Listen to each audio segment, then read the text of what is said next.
Benvenuti al nuovo appuntamento di Il Veneto in diretta. Incontreremo Gianni Potti, founder di Digital Meet e presidente della Fondazione Comunica. Quindi Monia Meneghini intervisterà Franco Masello, fondatore di Città della Speranza, e a seguire Vincenzo Gottardo dialogherà con Pierluigi Mosca, sindaco di Papozze, comune dell'area del Delta del Po in provincia di Rovigo. Ma ora parola a Monia Meneghini che incontra Mariangela Zanni del progetto Veneto Donna.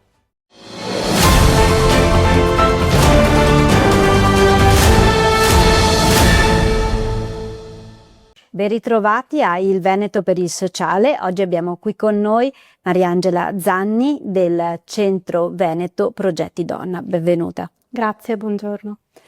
Intanto presentiamo questa importante realtà. Sì, il Centro Veneto Progetti Donna è un'associazione di volontariato ed è un luogo di donne per le donne che accoglie donne e con figli minori o senza che si trovano in situazioni di violenza perpetrata per la maggior parte dei casi da un compagno o un ex. Forniamo un supporto psicologico, legale, accompagnamento ai servizi del territorio e accoglienza anche nelle strutture protette quando i casi richiedano una struttura appunto dove le donne possono trovare protezione da un rischio per la loro incolumità. Penso che sia importante dare dei numeri della vostra attività che è iniziata nel 1990. Sì, noi nel tutto il territorio di Padova abbiamo 5 centri antiviolenza, 8 sportelli e 7 case rifugio, quindi strutture protette, e accogliamo ogni anno più di 1000 donne. Sono state 1358 l'anno scorso e ad agosto di quest'anno siamo già a 1000. Da quando siamo nate nel 1990 sono più di 13.000 le donne che si sono rivolte al nostro centro e che hanno iniziato un percorso di fuoriuscita dalla violenza. Numeri importanti che fanno riflettere su questa piaga che ormai è all'ordine del giorno.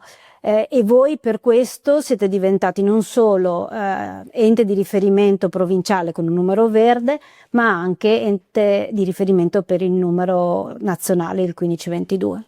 Sì, da anni gestiamo un numero verde dal 2013 che è attivo per tutto il territorio della provincia, un numero gratuito 881 46 81 a cui le donne fanno riferimento ed è diventato sempre di più un punto di ascolto per le donne e un punto di riferimento per anche tutti gli interlocutori che nel territorio si occupano di violenza. Da giugno di quest'anno gestiamo il numero verde nazionale di pubblica utilità 1522, è un numero del Dipartimento per le pari opportunità della Presidenza del Consiglio dei Ministri che copre appunto tutto il territorio italiano e fornisce delle prime informazioni non solo alle donne che si trovano in situazioni di violenza, ma anche tutte le persone che hanno bisogno di avere una consulenza, una prima consulenza e un invio poi ai centri antiviolenza in tutto il territorio italiano. Ecco, è importante dire che chi risponde sono volontari formati che sanno come gestire sia la privacy che le situazioni a rischio. Sì, tutte le operatrici che lavorano sia al centro antiviolenza che al 1522 sono donne prima di tutto e sono formate proprio nell'ascoltare le richieste di aiuto e nel fornire il supporto e il sostegno necessario in questi casi, e sono operatrici che hanno una forte esperienza proprio di accoglienza all'interno del centro antiviolenza. Ricordiamo anche il numero provinciale, abbiamo detto che quello nazionale è il 1522, gratuito, quello provinciale? E il numero provinciale è sempre gratuito, 881 46 81. Altro tema scottante e drammatico sono i 2000 minori che sono vittime di questa violenza. Sì, sono i cosiddetti orfani speciali, orfani di femminicidio, quindi tutti quei bambini, ragazzi e ragazze che perdono la madre proprio a causa della violenza del padre.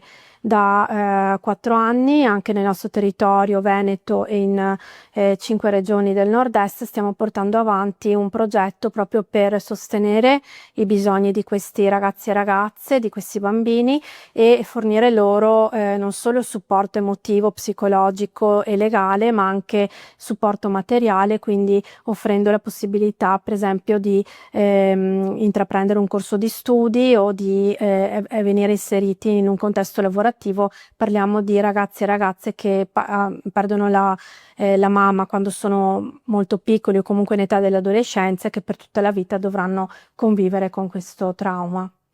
Bisogna cambiare la cultura e voi cominciate dalle scuole con un progetto dedicato a tutti gli studenti.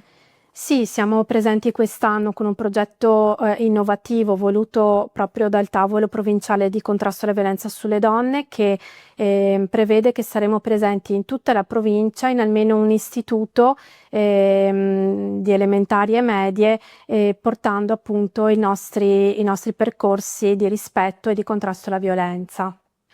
Ecco, io ho detto studenti, era più opportuno dire studenti e studentesse perché anche per le donne va cambiato il tipo di approccio alla relazione. Sì, sicuramente una consapevolizzazione sia da parte del mondo delle donne, del femminile, ma una presa di posizione anche da parte maschile e un cambiamento soprattutto del maschile. Ecco, per tutte le informazioni il sito è centrodonnapadova.it. Grazie alla nostra ospite Mariangela Zanni, presidente di Centro Veneto Progetti Donna, di essere stata con noi. Grazie. Grazie anche a voi di essere stati con noi. L'appuntamento è per la prossima puntata. Diamo la linea alla redazione.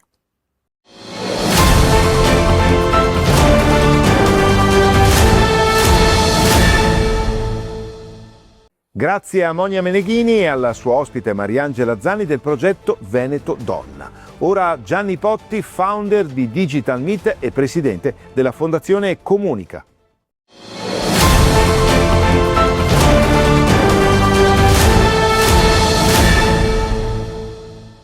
Benvenuti ad un nuovo appuntamento con il Veneto in diretta. Nello spazio intervista abbiamo l'opportunità di incontrare nei nostri studi Gianni Potti, presidente della Fondazione Comunica e fondatore di Digital Meet. Buongiorno a lei, dottor Potti. Buongiorno agli ascoltatori.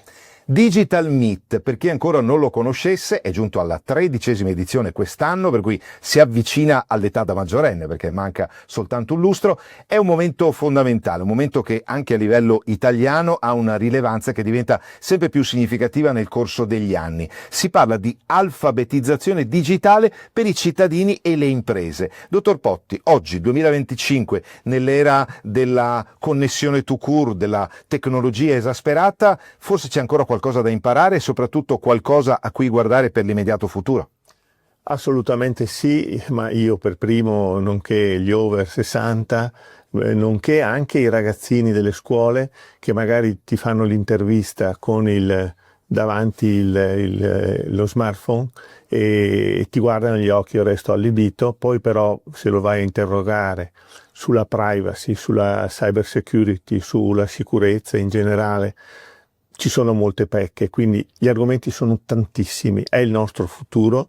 Noi ci stiamo battendo ormai da una quindicina d'anni sulla battaglia sull'alfabetizzazione digitale, perché reputiamo che l'onda vada surfata e non subita. Ecco, se mi metto su una spiaggia devo domandarmi: questa onda mi travolge o meno?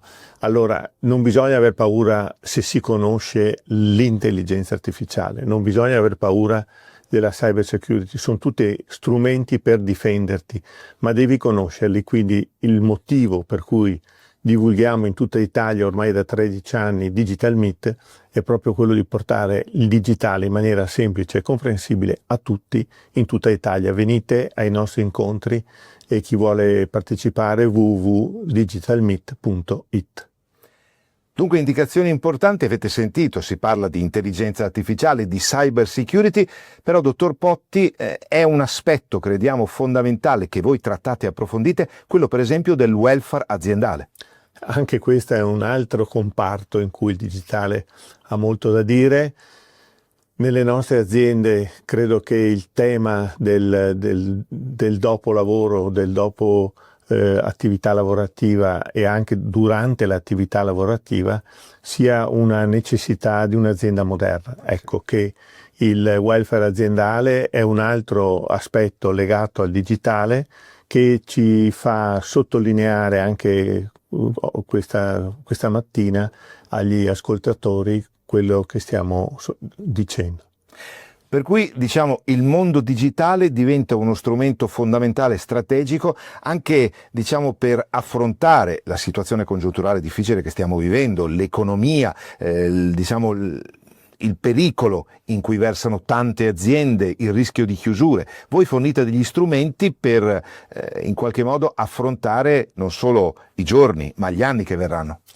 Assolutamente sì, vale per quella che noi chiamavamo qualche anno fa fabbrica 4.0, oggi 5.0, vale per il Da Vinci che permette a millimetri a distanza, oltretutto al di là dell'oceano, di fare delle operazioni sofisticatissime, quindi per la salute, per l'economia, per l'industria, per il commercio, per il turismo, insomma la lista non finisce più.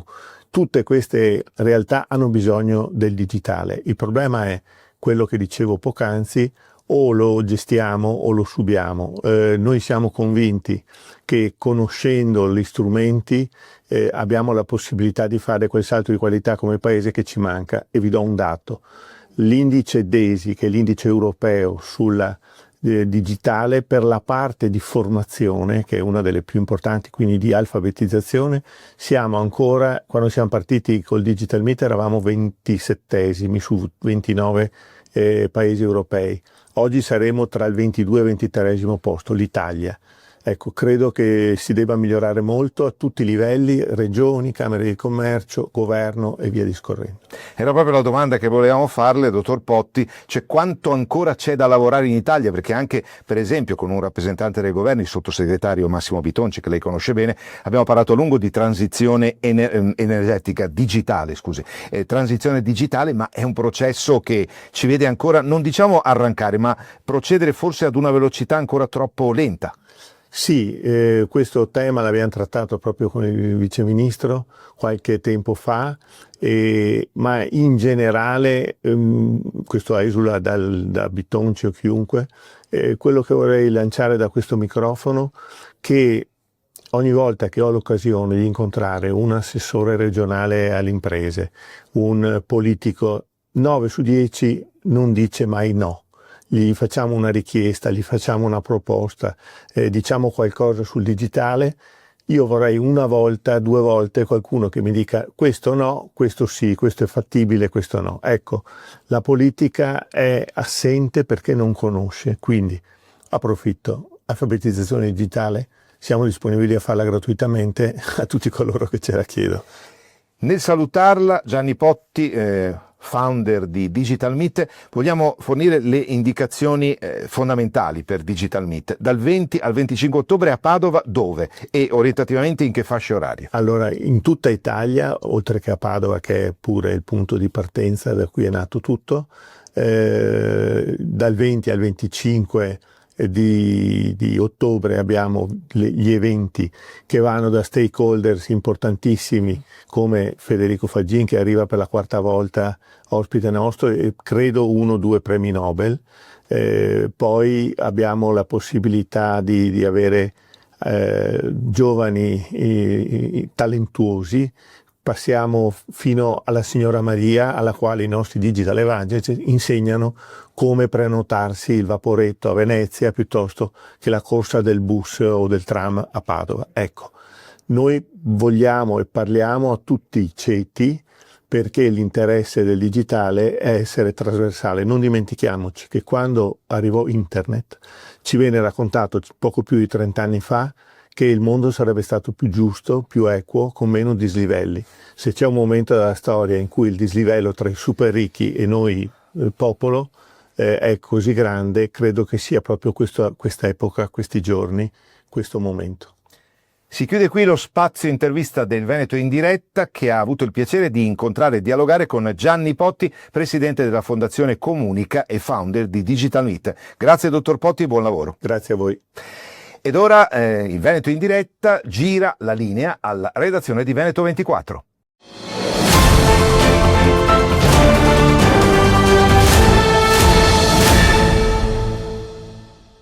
Grazie a Gianni Potti ed ora Monia Meneghini che intervista Franco Masello, fondatore di Città della Speranza.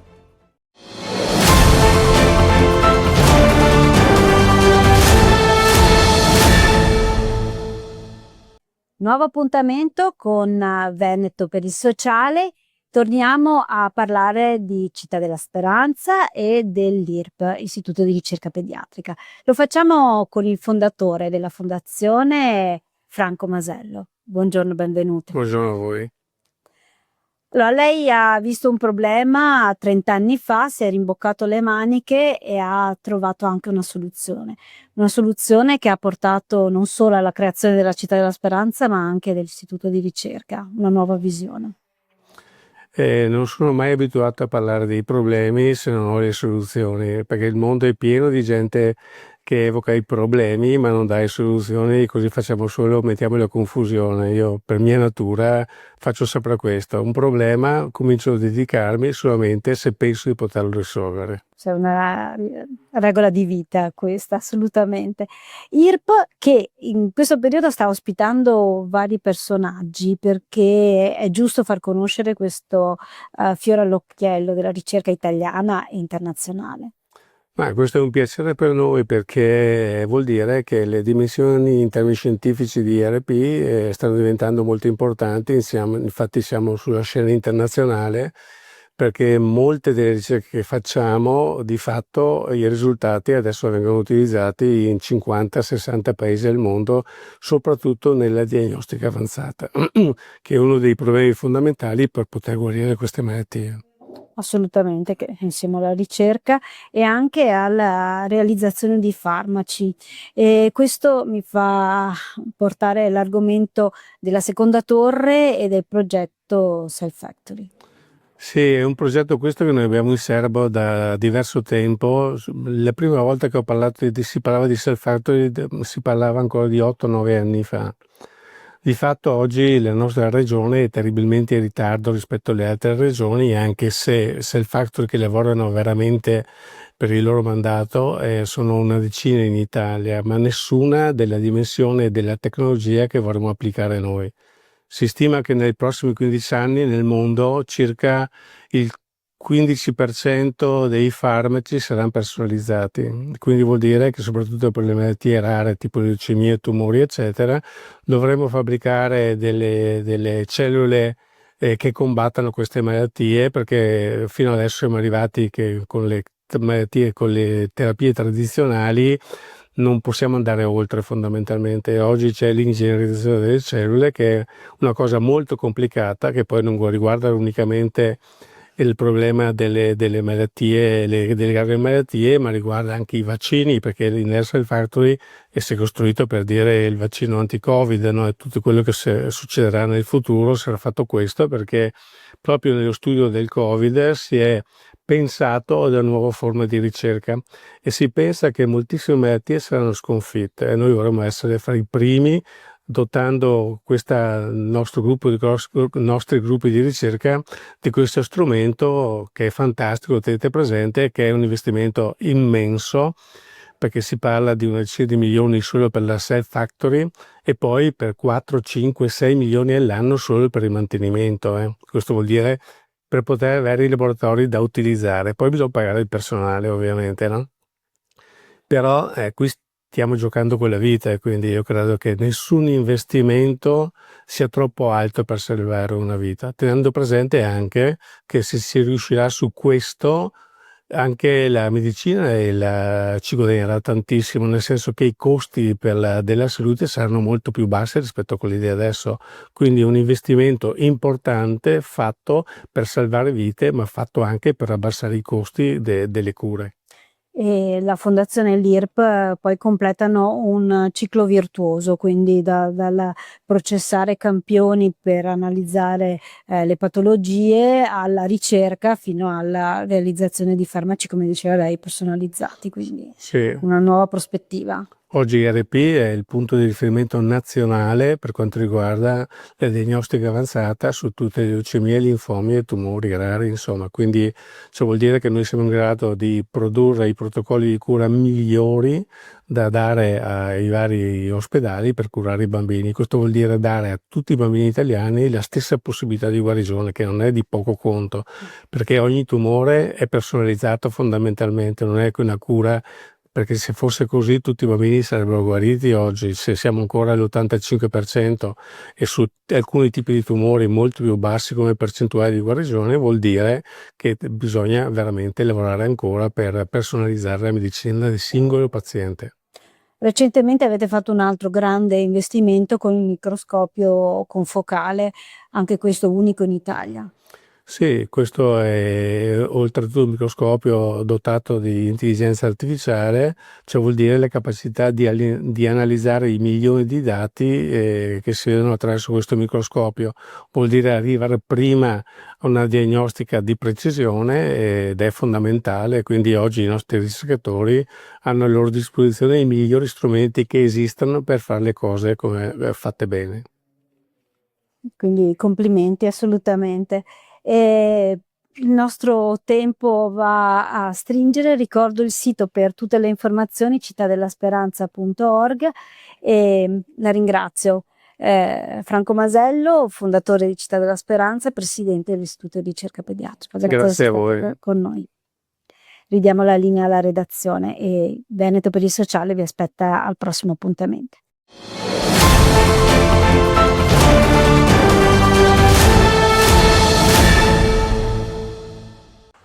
Grazie anche a Monia Meneghini e a Franco Masello, fondatore di Città della Speranza. Ora Vincenzo Gottardo che intervista Pierluigi Mosca, sindaco di Papozze, comune dell'area del Delta del Po, provincia di Rovigo.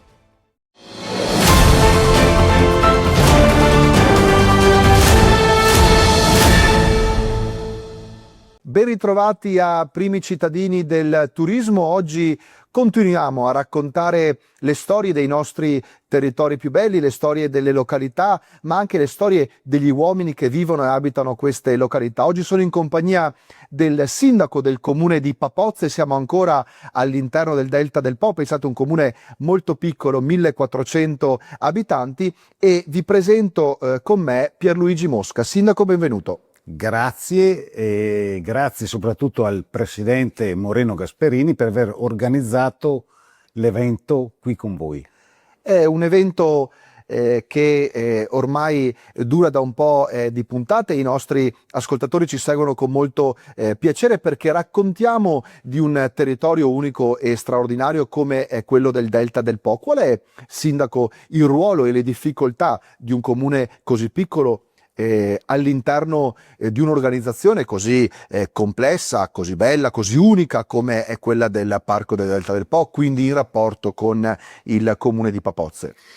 Allora, devo dire che pure un comune piccolo di 1400 abitanti ci sentiamo valorizzati come gli altri comuni più grandi, perché in questo periodo il direttivo del Parco del Delta e il presidente dà a tutti gli stessi comuni le opportunità uguali, non perché il comune sia piccolo abbia meno opportunità rispetto a un comune più grande.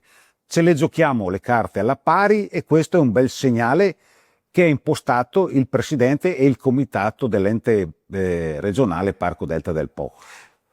Quanto difficile è, sindaco, conciliare il futuro, cioè avere una visione di futuro in un comune come Papozze? Quali sono gli obiettivi del sindaco? Qual è secondo il sindaco la Papozze del futuro?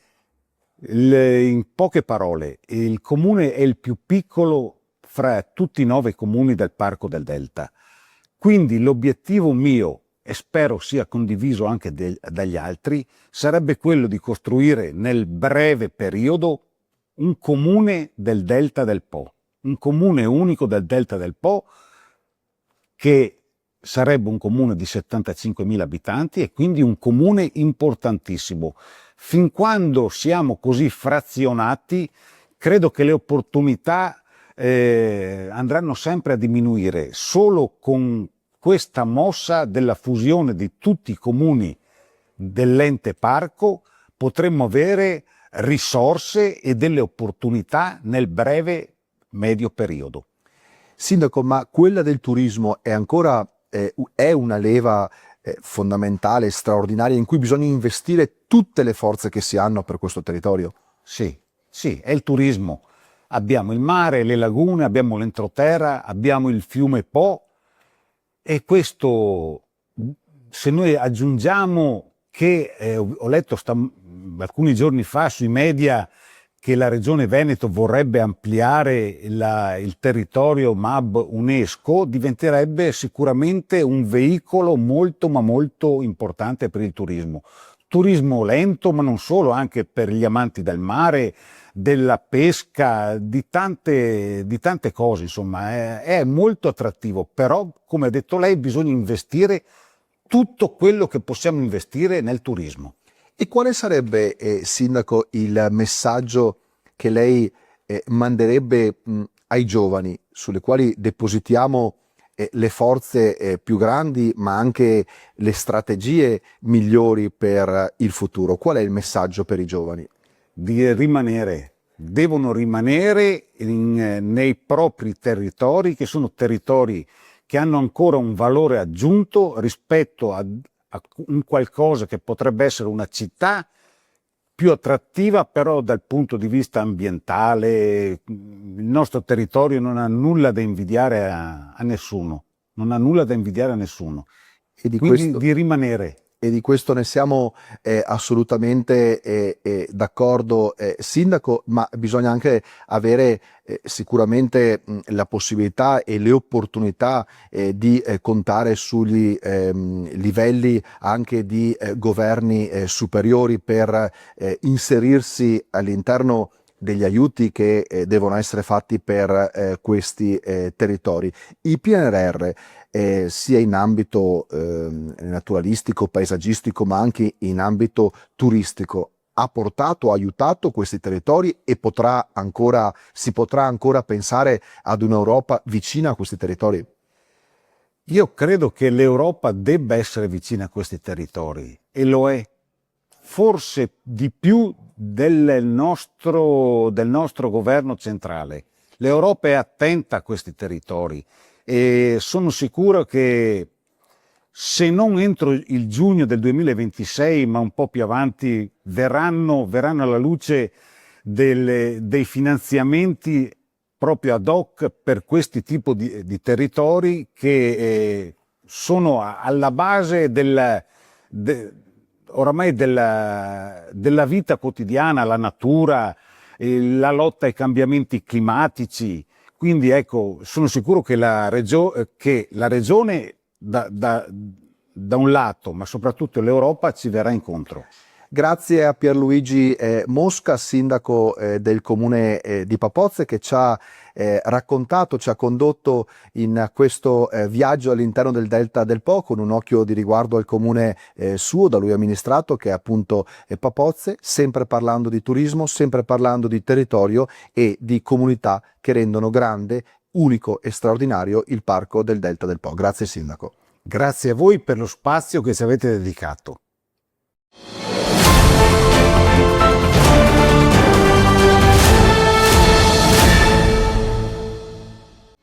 E un grazie infine a Vincenzo Gottardo e a Pierluigi Mosca, sindaco di Papozze, comune dell'area del Delta del Po, in provincia di Rovigo. Si conclude qui il Veneto in diretta, che vi ringrazia e vi ridà appuntamento alle prossime edizioni.